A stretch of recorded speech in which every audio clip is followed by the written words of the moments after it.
Then God said, "Let us make man in our image according to our likeness. Let them have dominion over the fish of the sea, over the birds of the air, and over the cattle, over all the earth, and over every creeping thing that creeps on the earth."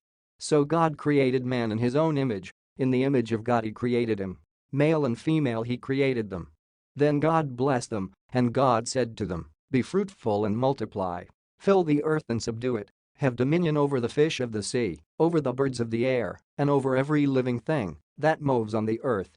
And God said, "See, I have given you every herb that yields seed which is on the face of all the earth, and every tree whose fruit yields seed. To you it shall be for food. Also, to every beast of the earth, to every bird of the air, and to everything that creeps on the earth, in which there is life, I have given every green herb for food." And it was so. Then God saw everything that he had made, and indeed it was very good. The Lord God planted a garden eastward in Eden, and there he put the man whom he had formed. And out of the ground the Lord God made every tree grow that is pleasant to the sight and good for food.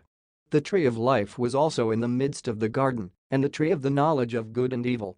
Now a river went out of Eden to water the garden, and from there it parted, and became 4 riverheads.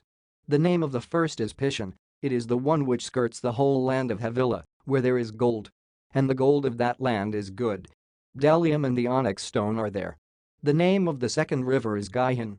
It is the one which goes around the whole land of Cush. The name of the third river is Hiddekel. It is the one which goes toward the east of Assyria. The fourth river is the Euphrates. Then the Lord God took the man and put him in the Garden of Eden to tend and keep it. And the Lord God commanded the man, saying, "Of every tree of the garden you may freely eat, but of the tree of the knowledge of good and evil you shall not eat, for in the day that you eat of it, you shall surely die." And the Lord God said, "It is not good that man should be alone. I will make him a helper comparable to him." Out of the ground the Lord God formed every beast of the field and every bird of the air, and brought them to Adam to see what he would call them. And whatever Adam called each living creature, that was its name. So Adam gave names to all cattle, to the birds of the air, and to every beast of the field. But for Adam there was not found a helper comparable to him. And the Lord God caused a deep sleep to fall on Adam, and he slept. And he took one of his ribs and closed up the flesh in its place. Then the rib which the Lord God had taken from man he made into a woman, and he brought her to the man. And Adam said, "This is now bone of my bones and flesh of my flesh. She shall be called woman, because she was taken out of man." Now the serpent was more cunning than any beast of the field which the Lord God had made. And he said to the woman, "Has God indeed said, 'You shall not eat of every tree of the garden'?" And the woman said to the serpent, "We may eat the fruit of the trees of the garden, but of the fruit of the tree which is in the midst of the garden, God has said, 'You shall not eat it, nor shall you touch it, lest you die.'" Then the serpent said to the woman, "You will not surely die. For God knows that in the day you eat of it your eyes will be opened, and you will be like God, knowing good and evil." So when the woman saw that the tree was good for food, that it was pleasant to the eyes, and a tree desirable to make one wise, she took of its fruit and ate. She also gave to her husband with her, and he ate. Then the eyes of both of them were opened, and they knew that they were naked. And they sewed fig leaves together and made themselves coverings. And they heard the sound of the Lord God walking in the garden in the cool of the day, and Adam and his wife hid themselves from the presence of the Lord God among the trees of the garden. Then the Lord God called to Adam and said to him, "Where are you?" So he said, "I heard your voice in the garden, and I was afraid, because I was naked, and I hid myself." And he said, "Who told you that you were naked? Have you eaten from the tree of which I commanded you that you should not eat?" Then the man said, "The woman whom you gave to be with me, she gave me of the tree, and I ate."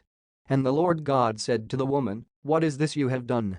The woman said, "The serpent deceived me, and I ate."